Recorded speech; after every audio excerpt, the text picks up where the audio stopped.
मेरे पीछे आपको एक पर्वत नजर आ रहा होगा। ये पर्वत सिद्ध बाबा का पर्वत कहा जाता है। एक रहस्यमयी कहानी स्थानीय निवासी ने बताई है और सिद्ध बाबा के दर्शन करने भर से मनोकामनाएं चित्रकूट में पूर्ण होती हैं। संत हनुमान दास के आश्रम में सन 2026 में 6 जनवरी को आज हम एक कवर स्टोरी करने आए थे, तब इस रहस्यमयी कहानी के बारे में हमें जानकारी मिली।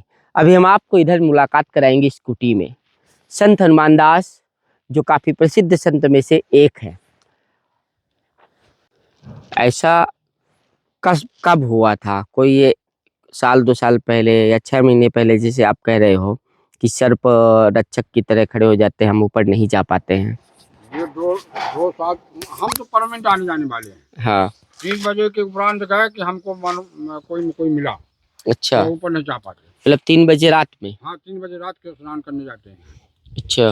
हाँ, तो ऐसा हो जाता है कि ऑटोमेटिक होगा। और आप कहाँ के रहने वाले हो? हम ब्रजपुरा के रहने वाले हैं। तो वहाँ से रात को 3 बजे क्या करने आते थे आप? स्नान करने जाते थे। स्नान करने? हमारा बचपन का। अच्छा। 10 साल की उम्र से हम स्नान कराने जाते हैं सिद्ध बाबा के यहाँ। सिद्ध बाबा के यहाँ? हाँ, ऊपर 10 साल करते के हैं, कराते हैं। तो ऐसा कितनी बार हुआ होगा आपके साथ? कई बार हमको अनुभव हुआ। कई बार अनुभव हुआ तो हम कुछ लेट आने लगे। मैं कहा अब ओवर समय न जाए। अच्छा, हम इतनी बार आए तो आपने कभी भी ये किस्सा कहानी बताया नहीं था। आपने हमसे सवाल किया नहीं। आपका हमारा दरबार हुआ पर सवाल करते हम बताते आपसे। अच्छा। अभी भी दीपक 8-9 बजे रात के वहाँ से जाता है, वहाँ जो बुझ जाता है सिद्ध बाबा के यहाँ। 8-9 बजे? 8-9 बजे रात के। हाँ। दीपक वहाँ से जाएगा। कहाँ से? बुझ जाएगा। कहाँ से? वो पहाड़ से। उस पर्वत से? हाँ, मतलब ये जो पर्वत है? हाँ, ये पर्वत है, वहाँ से दीपक जाएगा, वहाँ से बुझ जाता है। अच्छा, और वहाँ से दीपक निकलता है और यही स्थान सिद्ध बाबा में बुझ जाएगा। ये जो स्थान है सिद्ध बाबा का? कई लोगों को यहाँ जो दुकानदार थे ना, उनको दर्शन हुए 8-9 बजे रात को? हाँ, रात में दीपक के दर्शन? हाँ, दीपक के दर्शन। जैसे दीपक जा रहा है, कोई ऐसा छाया किए हो, वो ऐसा जा रहा सीधे। अच्छा, मतलब ये 9 बजे रात के आसपास घटना घटती? 9 बजे 10 बजे 9 बजे अक्सर या रोज? देखो, ये भाग्य की बात है, दर्शन देना उनका। अच्छा। के भाग्य उदय है तो चलता है, लेकिन भाग्य की बात है, दर्शन मिल जाते हैं। जिसके भाग्य में नहीं है तो नहीं मिलेंगे। जरूरी थोड़ी कि मिल जाए। हनुमान दास जी की कुटी के बाहर हमें शिव भगवान की इस मूर्ति का दर्शन हुआ। कहते हैं कि आदमी का दिन आता है, समय आता है, वैसे ही मूर्ति का भी अपना शुभ मुहूर्त होता है जब ये इसकी स्थापना भी होगी। देखिए, यहाँ एक झलक मिली है, अभी एक झलक यहाँ है। अच्छा, ये संत हनुमान दास जी की ही पहली झलक आपको मिली है और सन 2026 के ये पहले दर्शन आप संत हनुमान दास के करेंगे। नागा साधु बनने वाले संत हनुमान दास जी महाराज इसी कुटी में निवास करते हैं। आइए आज संत हनुमान दास जी महाराज से सन 2026 का जनवरी महीने में का पहला सत्संग करेंगे। बहुत समय बाद ही आगमन हो पाया है और कहावत भी तो है ना कि बिन हरि कृपा के संत नहीं मिलते हैं। तो जब हरि की कृपा हुई तभी हम देखिए आपके पास आज आ सके हैं। और इस हरियाली के बीच में नया साल है और सभी के लिए आपका अपना क्या सत्संग है, क्या कथन है, नए साल में आप सभी भक्तों को क्या संदेश देना चाहेंगे? क्योंकि आपके बहुत सारे भक्तों का फ़ोन भी आता था कि महाराज जी की कुटिया चालू है कि नहीं चालू है, महाराज जी बैठते हैं कि नहीं बैठते हैं। तो यही जानने के लिए हम आपके पास आए हुए हैं। जी महाराज जी, तो महाराज जी 2026 में सबसे पहले आप उन भक्तों को क्या कहेंगे जिनकी आस्था, श्रद्धा, भक्ति आपके लिए निरंतर बनी हुई है? और नया साल ये कैसा गुजरने वाला है लोगों का, नए साल की कोई चेतावनी हो या कोई आपको जो भी आभास हो रहा हो प्राणी जगत के लिए, क्या कहना चाहेंगे? नया साल 2026 लागू हुआ और नया साल तो वैसे चैत्र शुक्ल पक्ष प्रतिपदा से होता है साधुओं के लिए, पर आम लोगों के लिए 1 जनवरी से ही नया साल लागू हुआ। इसमें हम हर जनता और जनार्दन को, भक्तों को यही सिद्धभाव से प्रार्थना करेंगे कि सबका भविष्य उज्जवल हो, अच्छा हो और सबका कल्याण हो। और हम तो प्रभु के भजन पे अपने कुटिया में अपने आश्रम पे निरंतर यहीं रहते हैं और यहीं लोगों की सेवा करते रहते हैं। तो महाराज जी, आप निरंतर रह रहे हैं, फिर भी आपके जो भक्त हैं उनके बीच में एक भ्रांति फैल गई थी, जैसे भी फैली हो, बहुत सारे लोगों ने फोन किया, तो जैसे आपसे लोग संपर्क करना चाहते हैं तो क्या लगातार हर दिन मुलाकातें हो जाएंगी, आना हाँ, चाहेंगे हमारा तो? यहाँ रहने के लिए हम हर दिन यहीं मिलते हैं और कुछ कुछ लोग हैं जो भ्रांति लोग फैला रहे हैं, वो भ्रांति में अफवाहों में ना पड़ें और जिसको जहाँ इच्छा है आने की तो वो आ सकता है और यहीं अक्सर वो अमावस पूर्णिमा के एक दिन आगे पीछे यदि आएंगे तो सबसे उत्तम रहेगा। बाकी रहते सभी दिन में हैं, पर कभी कभी ऐसा हो जाता है कि घूमने के लिए कभी भी इधर उधर चले जाते हैं 1-2 दिन के लिए, इसलिए अमावस और पूर्णिमा में लोग अक्सर यहाँ पे आ सकते हैं। अगर जो भी आना चाहें तो पूर्णिमा के दिन या पूर्णिमा के एक दिन आगे पीछे भी दिन अच्छा है आने का और यहाँ मिलेंगे, हमेशा मिलेंगे, कोई दिक्कत नहीं है। पर अमावस पूर्णिमा को क्या है कि विशेष यहाँ ही रहते हैं, कहीं जाने का सिस्टम नहीं रहता है, इसलिए भक्तजन जो भी आना चाहें, जिनकी समस्या का दिक्कत हो, परेशानी हो, दवा लेने की या कुछ करने की, तो अपना आ सकता है। अच्छा महाराज जी, चित्रकूट में भगवान कामतानाथ कामनाओं को पूर्ण करने के लिए जाने जाते हैं, जी जी पर आपका जो आश्रम है यहाँ कहते हैं सिद्ध बाबा जी की मान्यता है, जी। तो कार्य सिद्ध होते हैं क्या यहाँ लोगों के? यहाँ जो सिद्ध बाबा हैं वो साक्षात स्वयं कृष्ण स्वरूप हैं और यहाँ पर जब राजा मोरध्वज तपस्या किए हैं जी, उस समय राजा मोरध्वज की परीक्षा लेने के लिए स्वयं भगवान कृष्ण जो है साधु के भेष में यहाँ पर आए हैं और आकर के परीक्षा लिया है, जो है राजा मोरध्वज की परीक्षा ली गई है, जिसमें राजा मोरध्वज परीक्षाओं में पास हुए हैं।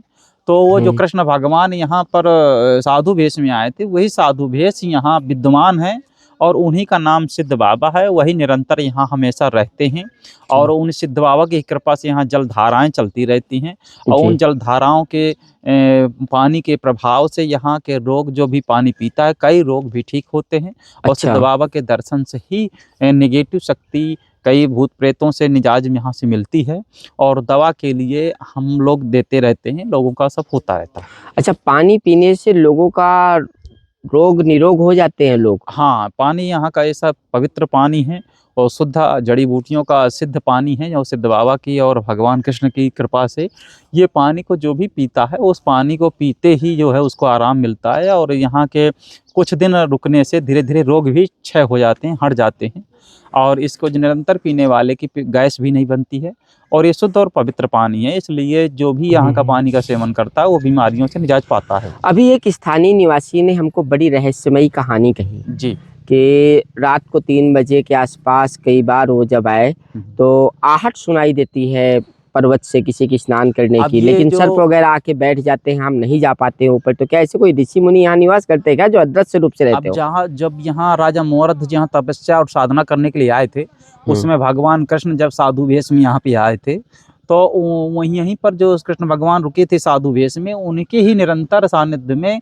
कम से कम कई हजारों साधु इस पर्वत श्रृंखलाओं के अंदर रहते हैं। अच्छा। और यही तपस्या का प्रभाव है उनके कि यहाँ पर जो भी लोग आते हैं तो दर्शन से ठीक होते हैं, कोई पानी से ठीक होता है तो कोई बीमारी से, जड़ी बूटी से ठीक होता है, पर किसी के प्रकार जो मानता होती है वो सिद्ध बाबा राजा मोरध्वज वो अपना स्वयं देखते हैं और यहाँ निरंतर कई संत जंगलों में और कंदराओं के गुफाओं में घुसे रहते हैं। जो कभी कभार जो भक्तजन होते हैं रात के 2-3 बजे अगर कोई भक्त आता है तो उनको कभी कभी झलक दिख जाती है, पर रात की दिखता है, दिन के नहीं दिखाई देते वो किसी को।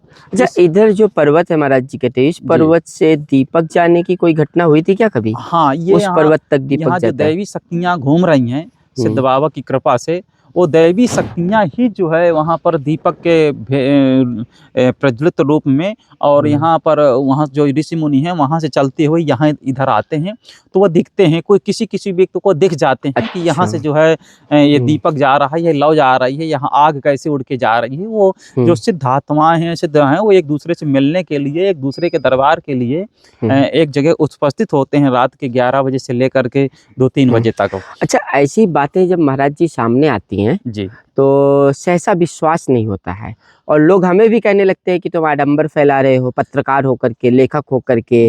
लेकिन ये रहस्यमयी घटनाएं होती है तो हमारी तो जानने की इच्छा होती है, तो क्या ये आडंबर है, विश्वास करने योग्य है, सत्य है? जिस तरह लोगों को दूध से घी निकालने के लिए पहले दूध को जमाना पड़ता है, फिर उसको मथानी से मथना पड़ता है, फिर जी। मक्खन निकलता है, उस मक्खन को जो है उबालेंगे, पकाएंगे, तब घी बनेगा उसका। ठीक उसी तरह किसी आत्मा या परमात्मा को पाने के लिए वो अपना जीवन सारा उसमें भक्तिमय जीवन लगाएगा और रात दिन उनकी जागृति योग साधना को जागृत करेगा। जब आपका तीसरा नेत्र खुलेगा, अच्छा। दिव्य चक्षु खुलेंगे या आपके पुण्य उदय होंगे, तभी महान आत्माओं के दर्शन होंगे। अगर कोई चाहे कि हम बकरा और मुर्गा और गाय काट करने के बाद आएँ और सिद्धों के दर्शन कर लें, वो नामुमकिन है। सिद्धों के दर्शन करने के लिए पुण्य की प्राप्ति जरूरी है और पुण्य के साथ साथ हमें ये भी देखना है कि हमारी शक्तियाँ, भक्ति, हमारे अंदर भक्ति और लगन है हमारे की नहीं है। अगर भक्ति और लगन है और रात दिन यहाँ साधनाएं और विश्वास और दृढ़ता करता है, तो जिस तरह मक्खन से घी निकलता है उसी तरह साधना से जो परमात्मा की प्राप्ति होती है और ओह। दर्शन भी होते हैं। जी। तो उसमें दर्शन करने के लिए उनको स्वयं मेहनत करना पड़ेगी, तभी होगा। और चलते फिरते महान मूर्ति और महान तपस्वी और भगवान किसी को चलते फिरते नहीं दिखाई देते। अच्छा, कुछ एक पुराणों की बात माने तो कहते हैं कि सृष्टि के विनाश का समय भी बहुत नज़दीक आ गया है जी। और लोग हर एक साल कुछ नए होने की अपेक्षा भी करते हैं कि कुछ नया होगा मेरे जीवन में, जी। मुझे कुछ बहुत अद्भुत सा मिल जाएगा, मैं सुखी समृद्ध रहूँगा। तो ऐसा कोई उपाय आपके पास है क्या आमजन के लिए कि लोग सुखी रहें, समृद्ध रहें, उनके पास धन संपत्ति रहे, जितनी इच्छा उतना कमा सके? कोई एक उपाय, अकाट्य उपाय महाराज जी। पहला, शरीर निरोगी काया होना चाहिए। अगर इंसान का शरीर निरोगी है और उसमें कोई रोग नहीं है, रोग रहित है, तो सबसे बड़ा कर्ज मुक्त है वो। कर्ज और मर्ज शरीर में दुई नहीं रहना चाहिए। तो इसलिए कर्ज मर्ज के लिए तो दिव्य औषधियाँ और सिद्धों की कृपा से शरीर में मर्ज नहीं रहते हैं। और जी। कर्ज जो है माँ लक्ष्मी जिसको पास प्रकट हो, लक्ष्मी जिसकी खुश हो जाए, लक्ष्मी की साधना जो व्यक्ति करे, तो लक्ष्मी के साधनाओं से जो है कर्ज भी वापस चले जाते हैं। तो इसलिए गणेश और लक्ष्मी की साधनाएं और श्री सूक्त के मंत्रों का जाप लोग करेंगे और विधि पूर्वक श्रद्धा पूर्वक करेंगे, तो उनका कर्ज से और उन्नति होगी, उन कर्ज से मुक्ति होगी और धन की उन्नति होगी। ऐसा सिस्टम है। पर लक्ष्मी ही की साधना से लक्ष्मी की प्राप्ति होगी। दैवी शक्ति की साधना, दैवी शक्ति से लक्ष्मी प्राप्ति होती। और अगर शरीर के लिए चाहिए तो मर्ज हटाने के लिए तो दवा का इस्तेमाल ही करना पड़ेगा उस व्यक्ति को। जी जी। इसलिए लक्ष्मी की साधना नए साल में वो करें। जो जो धन की प्राप्ति चाहते हैं, श्री सूक्त का पाठ करें और श्री सूक्त के पाठ से ही धन की प्राप्ति होने लगेगी धीरे धीरे। पर टाइम, वैदिक क्रियाओं में टाइम लगता है और टाइम के जब देगा और समय देगा तो धीरे धीरे उसका विकास बढ़ेगा। अच्छा महाराज जी, सिर्फ अंत में इतना बता दीजिए, क्या अब भी आप दवाइयों के माध्यम से, आयुर्वेद के माध्यम से आमजन को निरोगी काया करने के लिए प्रयासरत हैं? जी जी जी। हम यहाँ रहते हैं और हम अपनी दवाइयों का इस्तेमाल हमेशा निरंतर करते रहते हैं। जो जैसा मर्ज आता है उसी मर्ज की शोध करते हैं, कौन सी दवा उसमें कार्य करेगी और वही जड़ी बूटियों के द्वारा उसको नियमित की जाती है।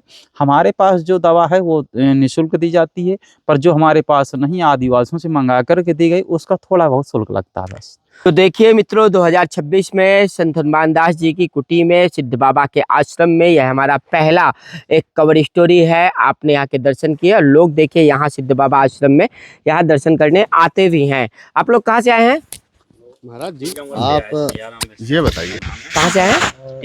टीकमगढ़ से। अच्छा, तो यहाँ दर्शन करने आए थे चित्रकूट? अच्छा महाराज जी, जैसे हम अच्छा, चल नहीं बीमारी पाते, खांसी आती है? हमें ऐसी कोई समस्या है तो लगभग कितना पैसा लगता है, कितना खर्च? क्योंकि उनके मन में ऐसा होता है बहुत पैसा लगता है। दवा लेने के लिए सर भैया, भगवान की कृपा से, महाराज जी की कृपा से, संतों की कृपा से ठीक भी हो जाएगी। उनको बराबर ठीक। तो पहली बार आया। पहली बार आप आए, तो जानकारी कैसे हुई थी यहाँ के बारे में? आप लोगों के द्वारा। अच्छा, नाम क्या आपका? सियाराम विश्वकर्मा, सियाराम विश्वकर्मा ग्राम जी, धर्मपुरा, जिला टीकमगढ़, मध्य प्रदेश। जिला टीकमगढ़, मध्य प्रदेश से आप आए हो। आप कहाँ से आए हो? से आए हैं। अगरौड़ा कहाँ? मानिकपुर जिला। अच्छा, मानिकपुर चित्रकूट से ही हो। जी। तो क्या यहीं आए थे कुटी में महाराज के पास? हाँ, महाराज जी से मिलने आए। अच्छा, ऐसे सामान्य मुलाकात की कोई दवा वगैरह है? ले गए थे एक लड़के के लिए। अच्छा तो उसी बारे में आए। अच्छा अच्छा, तो लाभ हुआ था बच्चे को? क्या था बच्चे को? और वही थोड़ा बहुत बीमारी थी। अच्छा अच्छा, हाँ तो उसी में आया। मतलब आयुर्वेदिक दवा का लाभ होता है। हाँ हाँ हाँ, लाभ है। हम्म।